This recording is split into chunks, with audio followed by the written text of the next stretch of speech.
Hai, mengapa manusia bersedih? Karena depresi.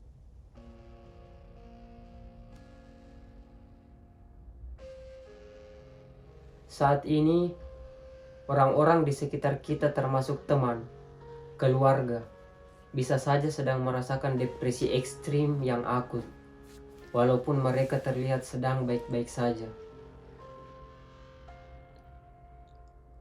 Atau terlihat sangat bahagia dan gembira, tetapi kita tidak pernah tahu bahwa jauh di dalam sini, dia sedang menyimpan kesedihan yang sangat akut. Bisa saja mereka sedang dan akan merencanakan untuk bunuh diri karena depresi itu sudah semakin parah. Karena itu, penting sekali untuk bertanya ke orang-orang terdekat kita, apakah kamu baik-baik saja hari ini? Dan jangan sekalipun menyepelekan orang-orang yang sedang depresi, karena mereka adalah orang-orang yang nekat. Kalau tidak bunuh diri, mereka akan berakhir menjadi penderita gangguan jiwa atau penyakit jiwa. Siapa yang pernah merasakan depresi di dunia ini? Atau siapa yang tidak pernah merasakan depresi di dunia ini? Kurasa semua orang sama dalam hal bersedih. Semua orang punya peluang untuk bersedih. Yang membedakan hanyalah cara untuk menghadapinya. Beberapa dari kita merasa depresi karena merindukan kasih sayang keluarga, broken home, broken heart. Ada yang depresi karena merasa tidak berguna bagi keluarga. Kesepian mungkin karena dikhianati oleh kekasih, karena dikhianati oleh cinta, ditinggalkan hewan-hewan peliharaan atau bahkan kerabat kita yang paling dekat. Hingga kita merasakan saudade yang ekstrim. Ada juga yang merasa depresi karena dibully di sekolah, di kampus, atau di mana saja, di lingkungan masyarakat maupun di media sosial.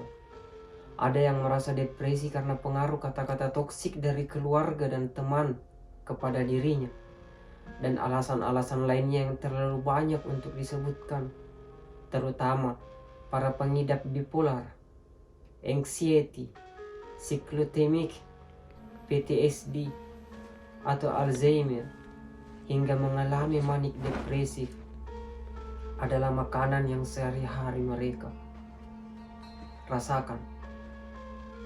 Bahkan manusia-manusia pilihan sekelas Nabi dan Rasul pun selaku manusia normal pernah mengalami depresi. Dalam menurut hadis-hadis mursal, Rasulullah depresi karena merasa ditinggalkan oleh Tuhan. Sebab pada suatu waktu Jibril tak kunjung datang untuk memberi wahyu yang baru, hingga membuat setan-setan, jin, dan manusia berbondong membuli seorang kekasih Tuhan itu dengan mengatakan kalau Tuhan sudah meninggalkannya. Hingga turunlah surah Ad-Duha untuk menepis semua itu. Cara klasik Tuhan mengatakan bahwa ia masih mencintai kekasihnya. Lantas bagaimana dengan Nabi Ayub yang diuji dengan kemiskinan setelah dia berkelimpahan harta? Ketika dia diuji di sekutur tubuhnya tumbuh kusta. Lantas bagaimana dengan Nabi Ibrahim yang diperintahkan Tuhan untuk menyembelih putranya yang tersayang yakni Ismail? Mereka semua pernah mengalami rasa kalut dan galau. Apalagi sekelas kita yang bahkan takut kepada gerimis-gerimis hujan dengan gertakan-gertakan kesepian yang mengantar rasa rindu yang berat. Manusia dan depresi itu dilahirkan dalam satu paket di kehidupan ini. Tidak ada yang benar-benar pernah bahagia, dan tidak ada yang tidak pernah merasakan depresi. Kecantikan, ketenaran, kepintaran, dan kekayaan seperti apapun yang dimiliki tetap akan dihantam oleh depresi. Kalau tidak percaya, coba tanya kepada salah seorang yang sudah ada di alam baka sana, Marilyn Monroe. Kecantikannya terkenal seantero jagat. Mata Soekarno saja mengakuinya. Tapi dia juga menderita depresi yang akut. Nasib yang sama juga dialami oleh idola saya yang lain, sang penerima Nobel, Ernest Hemingway. Beliau bunuh diri di usia 61 tahun karena depresi. Selain Ernest, ada banyak lagi penulis terkenal yang bunuh diri karena depresi. Orang se-famous Kurt Cobain menderita depresi. Begitu juga dengan Robin Williams, aktor dan komedian yang terkenal lucu, selalu terlihat girang, periang. Ditemukan mati bunuh diri karena depresi di rumahnya. Oh, Robin yang malang. Kalau kalian lupa dia siapa, mungkin orang tua berjenggot di film Jumanji bisa menyegarkan pikiran kalian. Dan teman-teman, kita yang di Indonesia, berapa banyak pelawak-pelawak yang kita kenal yang harus mengkonsumsi narkoba hanya untuk membantu dia bahagia. By the way, saya masih di Jepang, negara yang beberapa tahun lalu dinobatkan sebagai negara dengan ranking pertama tingkat bunuh diri tertinggi di dunia. Bahkan di Jepang dikenal sebuah hutan yang disebut Aokigahara. Orang-orang yang dengan rela masuk ke sana sengaja untuk meninggal. Menurut kepercayaan agama Buddha, ada 4 kebenaran yang disebut dengan Katvari Arya Satyani yang menjadi fundamental moral Buddhis dan kehidupan manusia, dan keempatnya saling berkaitan, bahwa selalu ada duka atau penderitaan di dunia ini. Semua penderitaan itu pasti ada sebabnya, atau yang disebut samudaya.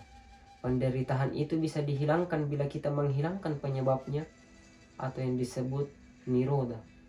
Dan keempat topik kesukaan saya, selalu ada cara untuk melenyapkan sebab-sebab penderitaan itu. Katarsis setiap orang berbeda untuk mengatasi depresi versi mereka.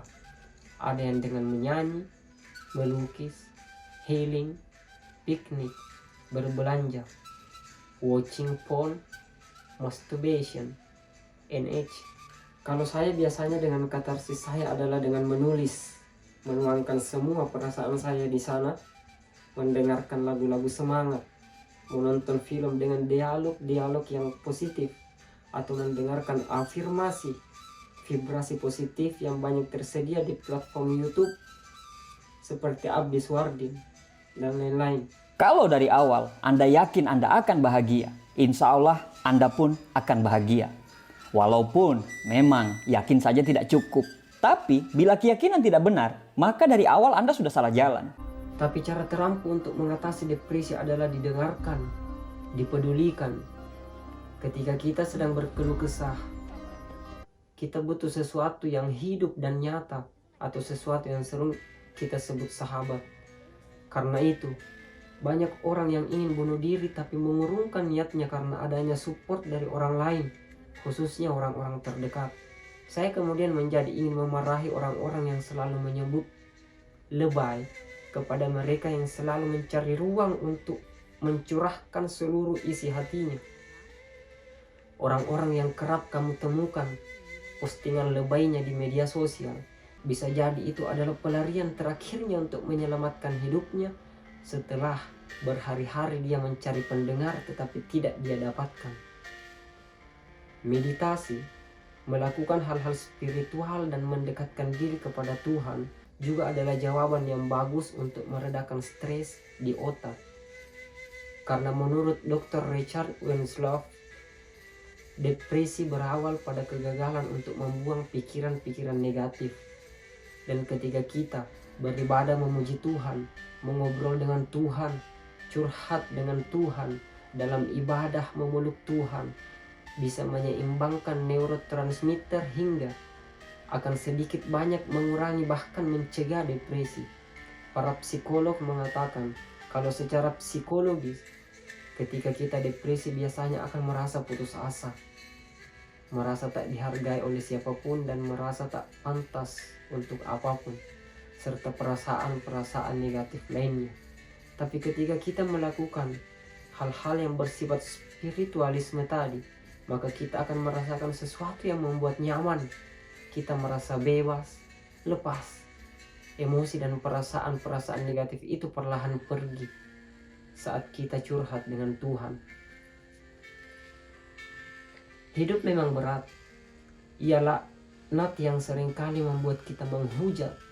Ia biadab yang seringkali membuat kita kehilangan adab. Kehidupan punya dua sisi. Tak jarang dia akan membuatmu dipecundangi dunia, membuatmu menjadi objek tertawaan semua orang, memperlakukan dirimu seperti sampah. Lalu ketika kau sudah merasa hina dan kalah, ia akan meninggalkanmu seorang diri untuk mati di kegelapan. Tapi kalau kita paham mengenai masalah, kesedihan, depresi, kalau kita berjuang untuk tidak kalah, maka kehidupan akan bermetamorfosa menjadi sesuatu yang indah. Percayalah kawan, hidup akan menjadi seperti Kyoi Kumama, kalimat dari Jepang yang bisa diartikan dengan seorang ibu yang tanpa henti akan terus mendorong anak-anaknya dalam mencapai prestasi. Karena seperti Frozen yang ada di animasi The Lion King, Hakuna Matata, semua akan baik-baik saja, ataupun yang disebut All is Well dalam film Three Idiots. Bukankah kita sama-sama percaya bahwa Tuhan tidak akan menguji kita melebihi batas kemampuan kita? Kalaupun sudah terlalu terasa sangat berat, maka percayalah, itu adalah jalan kita untuk menuju kedudukan di antara cahaya. Tidak ada yang benar-benar akan terus merasa bersedih, kawan. Kepedihan dan depresi di dunia ini hanyalah sementara, karena badai akan berlalu. Bertahanlah kawan. Saya, Anda, kita semua bisa melewati apapun masalah berat yang menimpa kita saat ini. Jangan mau dikalahkan oleh hidup. Bangkit, teruslah berjuang hingga kau akan temukan cahaya itu. Setelah lorong seram, kelam, abu-abu itu kau lewati. Lata Hasan. Saya Firman. Salam perspektif.